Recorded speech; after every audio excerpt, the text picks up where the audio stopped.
Hello again. Welcome to a new video and into sailboat design. In these next couple of episodes I'm going through the Project Seacamel's current plans. What I'm hoping for is that I can get as much as comments and suggestions from all of you guys all over the world, and that way I can make the boat's details and features even better. Just recently I asked in Facebook for some comments and I got quite a few of them. I haven't edited the plans yet according to those, but some things I have written down already. And if you're new to my channel, my name is Panu and I'm in the process of designing and building this liveaboard sailboat from scratch. The process has been a little bit too slow though. So far I've been doing the main concept for the boat, ordered and modified the hull plans, designed and almost complete a CNC router for this project, and its completion is looming just around the corner, and the site for the boat shed should be in order soon. So hopefully towards the end of the summer we get into construction. And on the side project I've done 9-part video series of converting my current sailboat into electric propulsion, which you can check right up there. So be sure to press the subscribe button to get notified of the new videos. I really hope that I can keep them coming in a more constant pace. After these 2 videos, I was thinking of doing a small QA video, so leave your questions and comments down below or on the Facebook or Instagram and I will get back into those. Hopefully there will be as much mass wisdom as possible to get those little details right. And I have to mention that it's super interesting that more than a few my favorite sailing channels are actually planning or building a new boat as we speak. Distant Shores, MJ Sailing, Ruby Rose and Sailing La Vagabond. Even Delos has mentioned some plans of building a Delos 2.0 some point in the future. And all of these projects have a different perspectives and solutions. It's really interesting to see them coming to life. But let's jump into the plans now. Just bear in mind that the 3D model you're seeing here is not even close to be ready. It's simplified to keep things simple and editable at this point. There will be chamfers, tapers, roundings and stuff.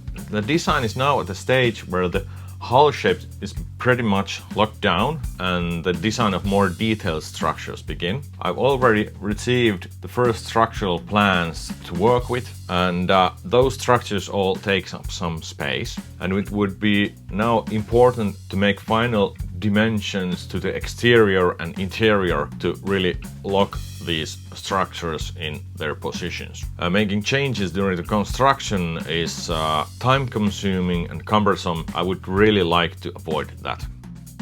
In previous older videos I've gone through the starting points of the design. This included the deck saloon with good visibility, a sheltered outdoor space, high bulwarks, a cat cage rig and more traditional hull shape. As an example boats I have used Garcia Exploration 52, Moody 54 DS and Amel boats, and since then the German manufacturer Sirius has been among the examples as well. From these starting points, back then I started to design a perfect liveaboard sailboat that would not only be a good sailboat but also great to live and work in. A sailboat is always a compromise, and the most important starting point of course was the hull shape. I've covered its features in a more detailed and technical video earlier, you can check it out up there. It's about 50 meters long, weighs about 15 tons and it's designed by Uwe Marie Tanton. The shape of the hull basically determines how the interior can be fit in. The Seacamel is narrower than its examples, so it's difficult to make roomy stern cabins into this hull.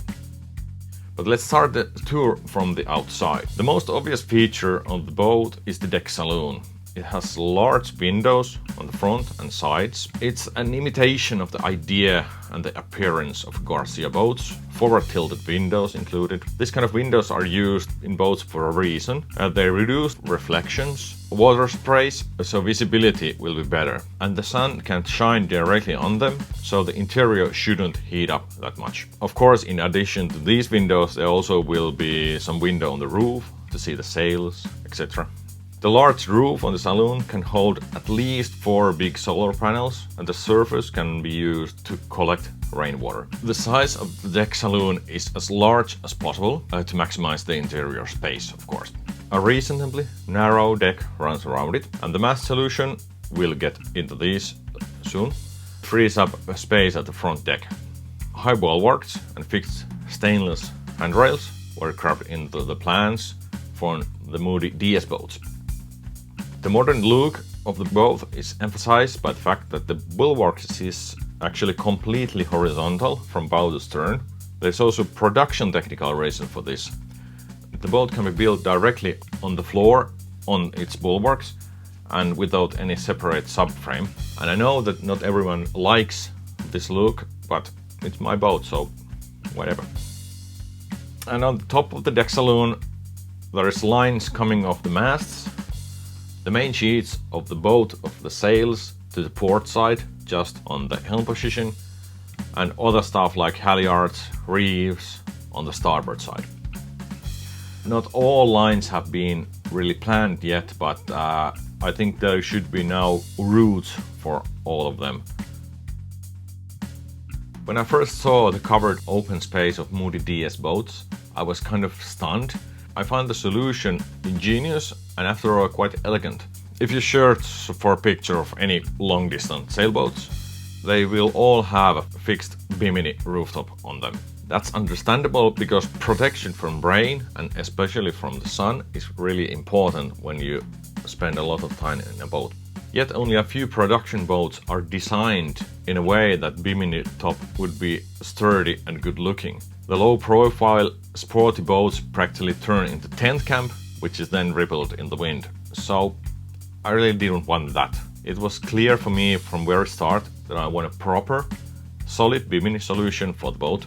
So I just kind of stole the idea from the Moody DS and modified it just a bit. The result is kind of a combination of Moody's and Garcias. At the front there's another row of forward tilted windows that allow a full 360-degree visibility from the helm. It should be noted that Seacamel is much narrower than the Moody DS, so the look of the rooftop it's not as quite elegant and streamlined, but I think it works reasonably well. The cockpit can also be completely closed for the cold climates, and I'll be also thinking of using this space as a sauna, which is kind of a fun idea. Then the helm position. It's kind of iconic to stand in design clothes in the stern deck and helm the boat through the seas. But in practice, 99.9% of the time the boat steers itself.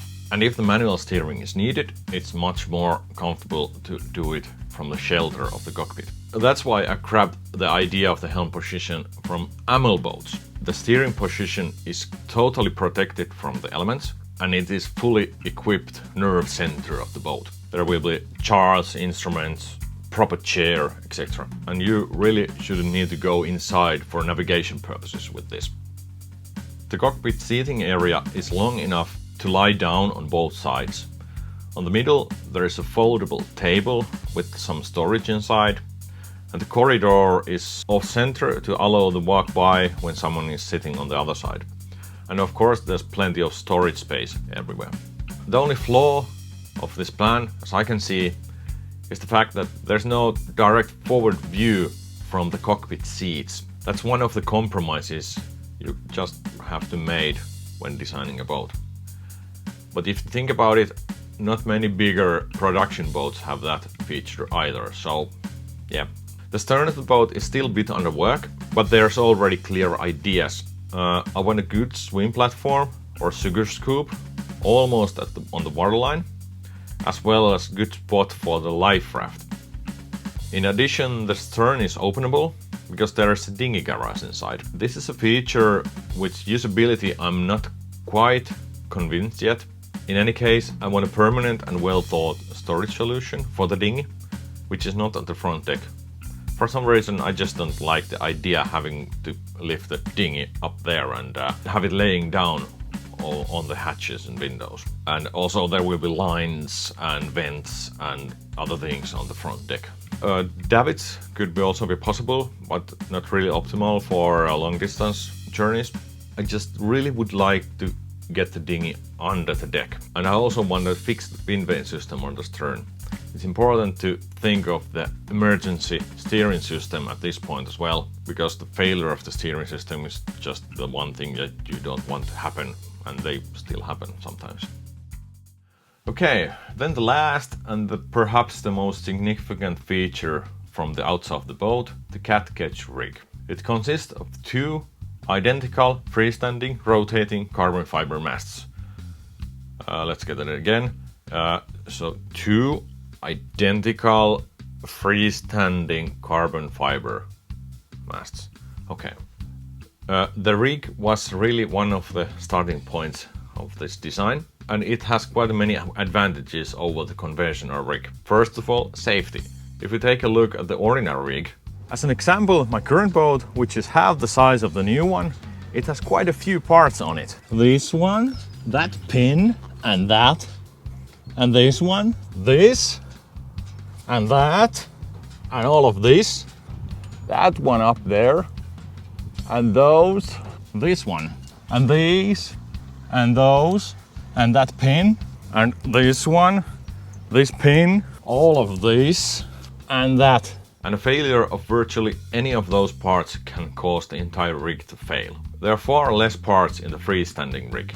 In fact, only one. The mast. That way their physics are also quite different. This is something I will get back into more later videos. At this point, I just want to say that there are many benefits, including the ease of adjustment of the rotating mast. And these freestanding carbon masts, they reduced the amount of stuff coming to the deck at the fraction. There are no stays, no shrouds, no front sails, no tracks, no big winches needed. They're basically just two identical mainsails with a few reefs on them, and that's it. And that way the deck will be much cleaner and safer as well. So that's about it from the outside of the boat: cat catch, deck saloon, fixed bimini, dinghy garage, etc. But what do you think? Can you see any flaws, suggestions, details? Please write your comments down below and stay tuned for the next video for the interior layout. I will get all these comments and make this QA video afterwards. And if you've been enjoying this video, hit the like, check the Patreon page and the shirt store as well. And finally, I want to give a special thanks for my patrons, Paul, Yuri, Dave and Philip. You really are brave and amazing people to support this kind of project at this stage. Your contribution really gives me strength to continue this journey. Thank you again, and we'll see you soon. Bye!